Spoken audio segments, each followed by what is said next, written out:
بسم الله الرحمن الرحيم الحمد لله رب العالمين والصلاة والسلام على أشرف الأنبياء والمرسلين محمد رسول الله صلى الله عليه وعلى آله وصحبه وسلم تسليما كثيرا كثيرا. أما بعد, my brothers and sisters, I'm recording this short lecture for some friends of mine who are getting married, and I think it's a good reminder for all of us, inshallah. First and foremost, we remind ourselves that we take the right to get married and all that it comes with, the rights and the privileges and the duties and the responsibilities of the husband and the wife from Allah.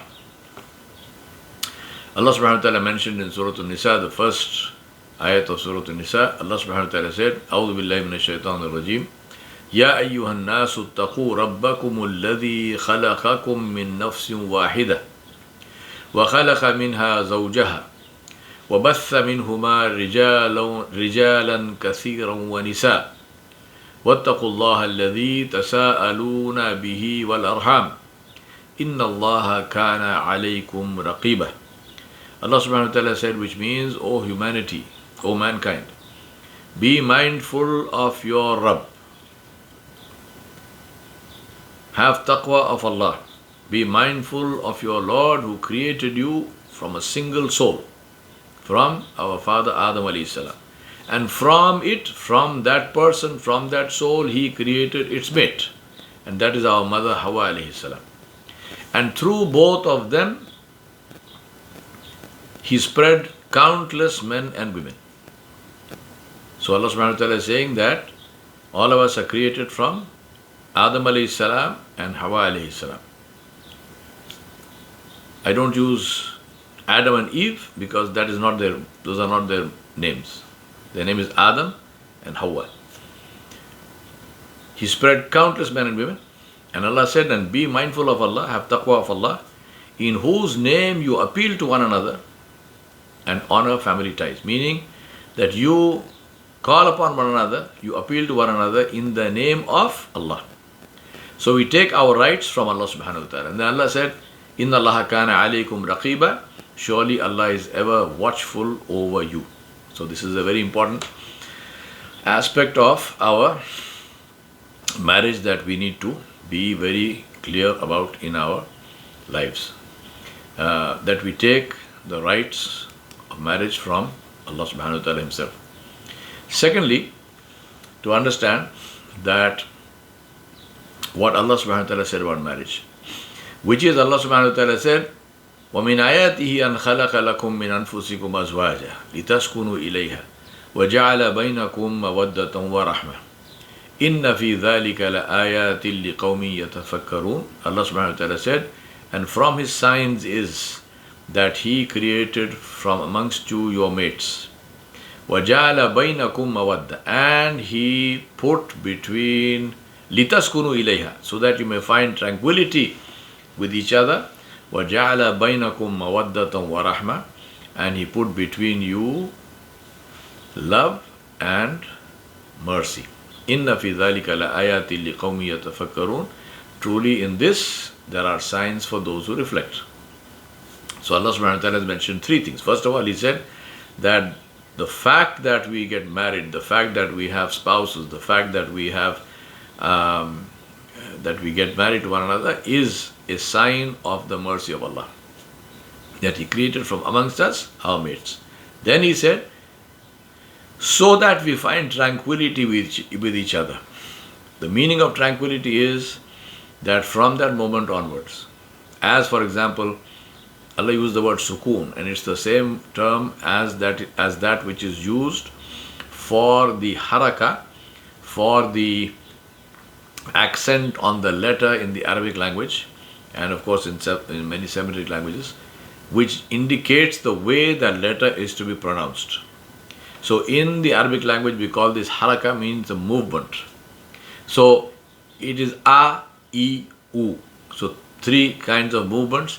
Where there is a sukoon, there is no movement. So the absence of there is no haraka in that word, in that letter.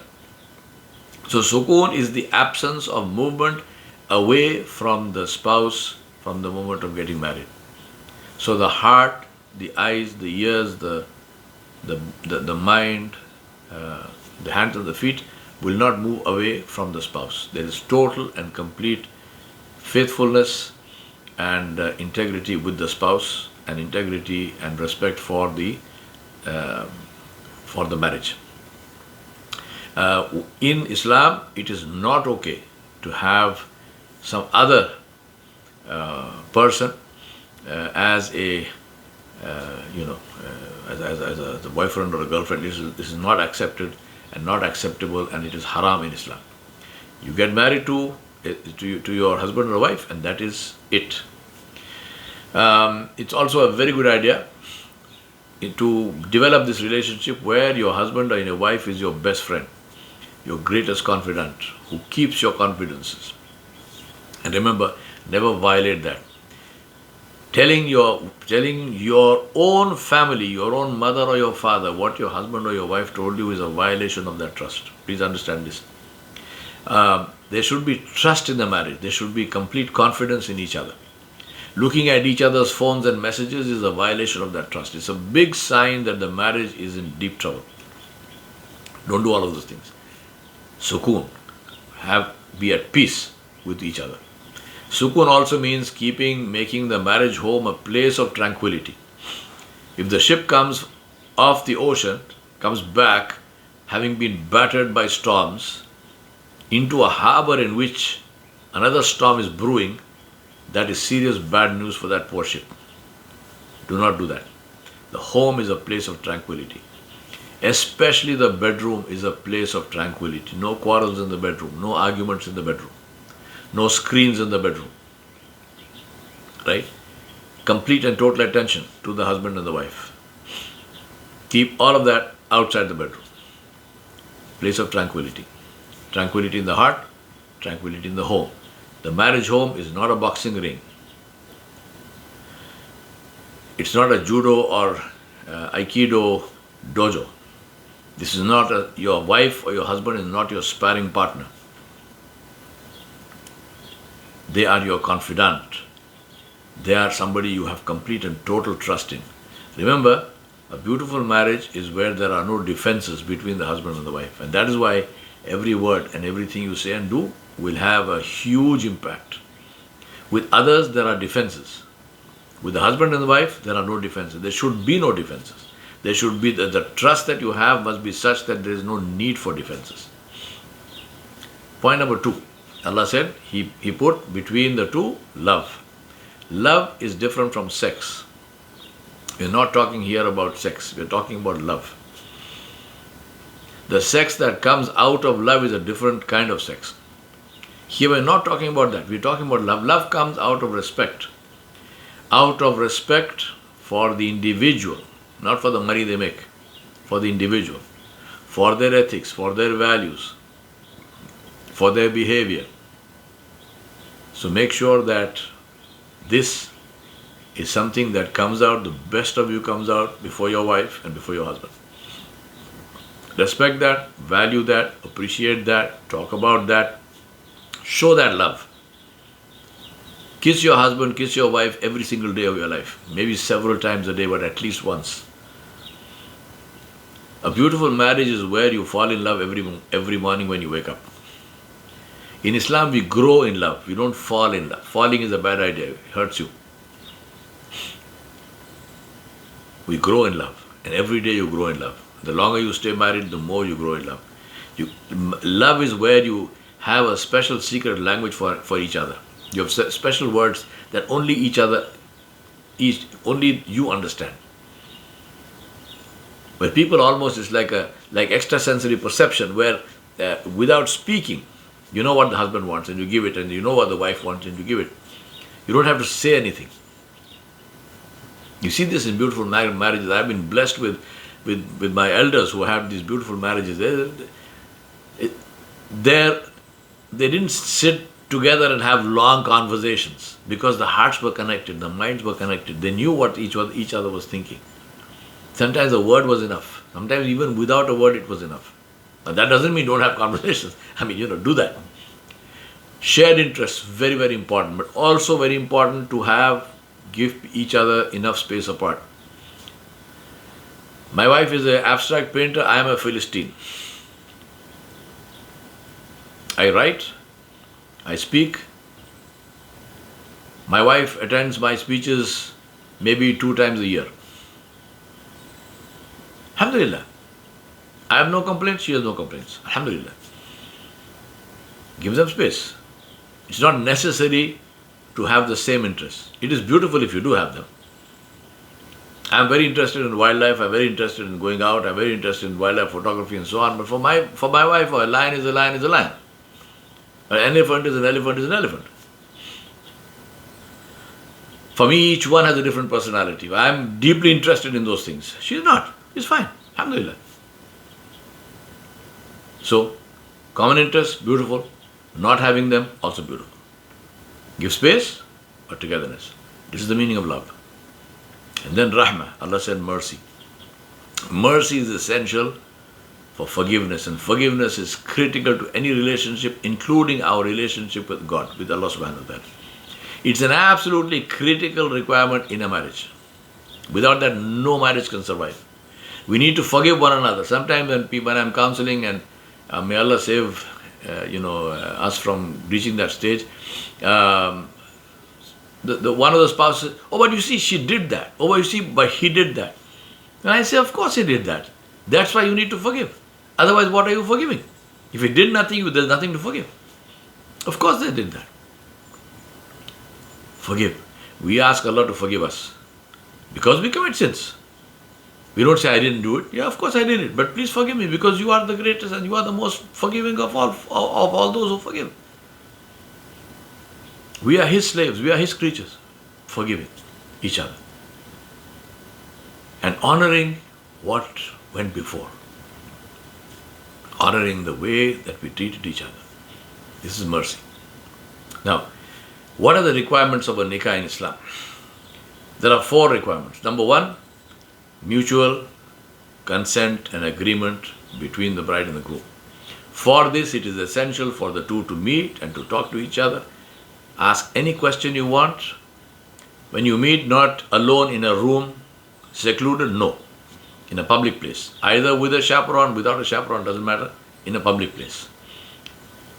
It's not permissible for a man and a woman to be alone in private, without a nikah, without being married. But in public place, meet, ask any question you want, satisfy yourself that this is the person you want to marry. Please understand, a marriage is not 2 people, is not 2 roommates, it's not 2 housemates, it's not 2 people living in the same hotel called a house or a home. No, it's not. It's a very, very different relationship, the like of which doesn't exist. It is unique. So ask any question that you want to ask this person who is your prospective bride or prospective husband. Ask them any question you want to ask. Mutual consent, you have to agree. He or she, in Hanafi Madhab, even she can propose, but definitely he must propose and she must accept. Second one is a legal guardian, or what's called a wali, which is usually the bride's father, but it can be any of her male relatives. So if the father is, for example, if the father is deceased, passed away, can be the grandfather. If he's alive, can be an uncle, can be her brother, right? So it's a male relative of the bride on the father's side. So this is part of the requirement of marriage. In Hanafi fiqh, a wali is not required, but ideally if a wali is there, alhamdulillah, this is very good. In the other madhabs, Hanbali, Maliki and Shafi'i, it is essential. Without a wali, there is no wedding. Where there is no wali, for example, for whatever number of reasons, I don't want to make a list of them, then the ruler, the Khalifa, if there is a Muslim ruler, the ruler can be the wali, and in the absence of the ruler, it can be the imam of the masjid or the religious leader for that place can be the wali, but these are all exceptions. Ideally, the wali must be the father or one of the male relatives. Third requirement is 2 adult Muslim witnesses, either 2 males or 1 male and 2 females. This is also critical, and this is basically to vouch for the fact that there is a marriage taking place, that it's not an adulterous relationship, and so on. And number 4 is the meher, which is the bridal gift that is given to the bride by the groom. Again, please understand, the quantum of the meher is not specified, but it must be something which is in keeping with the financial status of the husband, and ideally it should be paid before the marriage.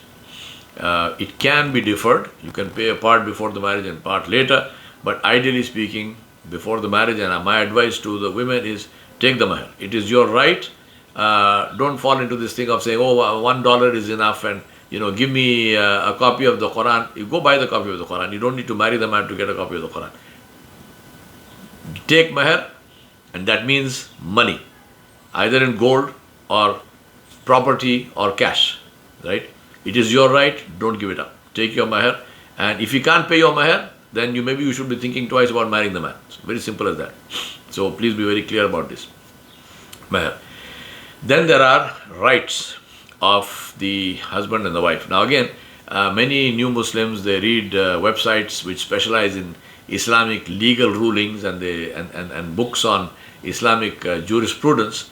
I would say stay out of that, because first of all, you probably do not have the overall understanding of law to be able to understand that, and you will get stuck on something, and that will needlessly destroy your marriage. So don't do that, right? The spirit of the law and the word of the law are both equally important. It's better to talk to somebody who knows and understands. Now, first and most important thing about these rights is to understand the word rights itself. Now, in many in the Western way of thinking, these to call it rights, it's people think, oh, but this is very oppressive. It is not.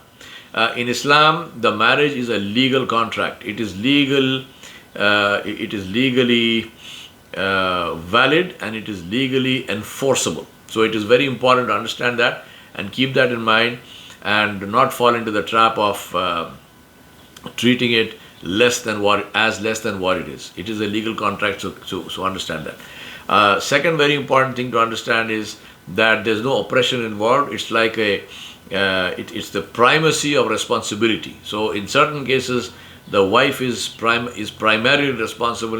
In other cases, the husband is primarily responsible, and therefore it is to understand that primacy and to give the due to the one who is primarily responsible. These are rights. These are not expectations, like some marriage counselors like to say it. Oh, but these are these are rights. As I told you, these are legally enforceable rights. So it is important to understand what they are and to fulfill them in the way that they are meant to be fulfilled. So the first right, as I mentioned, is that of meher. It's the right of the bride that she should get meher from the husband. Related to this also is the financial right of the woman in Islam, where she is completely and totally, she owns the responsibility, meaning that her money is her money. She is totally responsible for that money. She has total control over that money. The husband need not even know how much money she has. So she is permitted to earn. She can inherit from her parents and so on. And what she gets is hers. As I said, the husband need not even know. So obviously he has no control over it. He cannot direct it. He cannot take it from her. It does not belong to him, no matter how much wealth she has.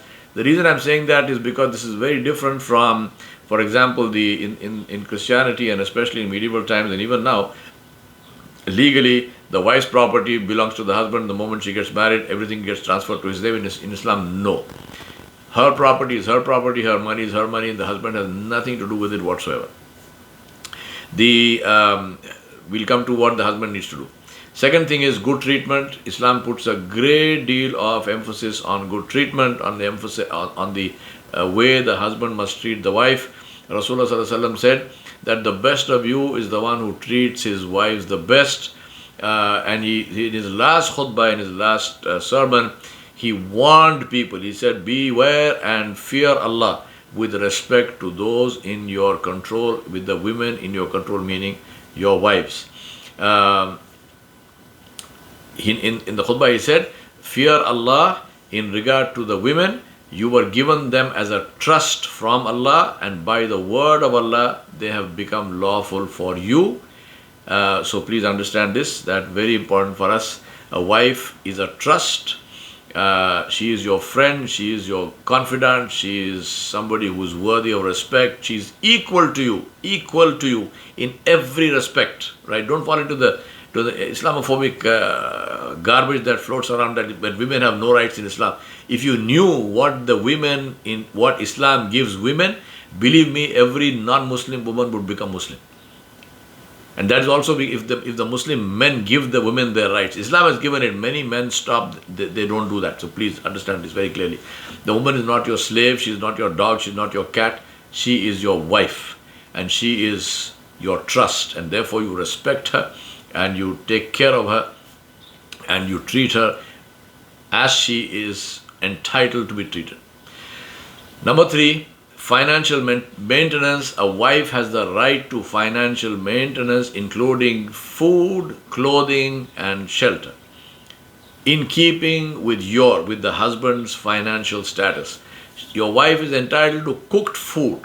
It is not the duty of the wife to cook the food, clean the house, do your laundry, take care of your mother, take care of your father, take care of your cat, your dog. No. It is not even her duty to take care of your children, which she bore for you. They are your children, you pay for them, you pay for her. If she cooks your food, if she cleans the house, if she takes care of you and your parents and so on and so forth, she is doing you a favor. You pray for her, you make dua for her, you thank Allah subhanahu wa ta'ala that He gave you a wife. Do not consider that to be her duty. It is not her duty. It is your duty, on the other hand, to ensure that she has food, cooked food, right? Believe me, this is her right. If she is cooking the food, she is doing you a favor. So her right is that she must have cooked food, she must have clothing in keeping with your and her status, she must have a house which is comfortable in keeping with your status. Even if, listen carefully, even if she is far wealthier in herself, in her own right, than you, she still has the right, and it is your duty as the husband to provide that to her. Number 2, it is not her duty to contribute to running the house. It is not her duty to contribute to the expenses of running the family. If she does it, she is doing you a favor. Be thankful for that. So it is not for the Muslim woman to declare what she is earning. It is not for the Muslim man to ask for that. It's not for the Muslim. It is against our honor and status as a husband to take money from the wife. Never ever do that. If you take it, you are responsible to Allah, and Allah will punish you if you force her. As far as the taking care, in many cases, elderly parents stay with the husband and wife. If the wife takes care of your parents, alhamdulillah, we applaud that, we praise that. It is something that we recommend, that the young must take care of the old, the husband must take care of the wife's parents, the wife must take care of the husband's parents. But if they don't do that, there is no sin on them whatsoever. It is your job as the husband to take care of your parents. It is her job to take care of her parents. And if she needs help to take care of her parents, if she needs time to go and visit them and so on and so forth, you must allow that to happen. Number 4, protection. A husband must protect his wife, including physical and emotional well-being in any form, shape or form that might take. Now the rights of the husband over the wife, obedience. And please understand, this again, people think in the West, this is a totally alien concept. The woman obeying the man, we don't even use this word. We say, oh, this is control and this is a toxic masculinity. No, it is not. No, it is not. This is like, think of it as an organization which has a CEO. You obey the CEO. This is not called toxic masculinity. It is not called, toxic control. No, it is not. This is how an efficient organization runs. As I said to you, in Islam, a marriage is a legal contract. When there is mutual consent, in the nikah, the husband and the wife are agreeing and they are signing on the dotted line as far as the legal contract is concerned. And on a side note, please understand that the wife has a right to have a premarital contract written up, and in that premarital contract she can write anything she wants, including my husband must give me breakfast in bed every morning. And if you as the husband are stupid enough to sign that, then you are legally bound. You are legally bound to give that, and if you don't give that, then she can take you to court. And if you think I'm exaggerating, I'm not. There is a case in India in the 1930s where this exact thing was brought up before the judge, and the judge ruled in favor of the woman. He ruled in favor of the wife. Right? So please understand, this is not fun and games. A marriage is a very serious matter. So it's a legal contract. The woman can write into, for example, in the premarital contract that the husband will not marry a second woman, because Islam gives the man the right to have 4 wives. The woman can write into the contract to say that he is not allowed, she will not allow him to marry for a second time. And if he does, then his marriage with her stands nullified. She can write this. I'm not saying she should write that, she should not write that, because if Allah has given the man a right, whether he does it or not is a different thing. And if the marriage is good, it will not happen. But that's a different discussion. We're talking about her legal right. So obedience here means that it means that in the marriage home, the husband has the final decision making authority, and the woman, the wife, will honor that decision.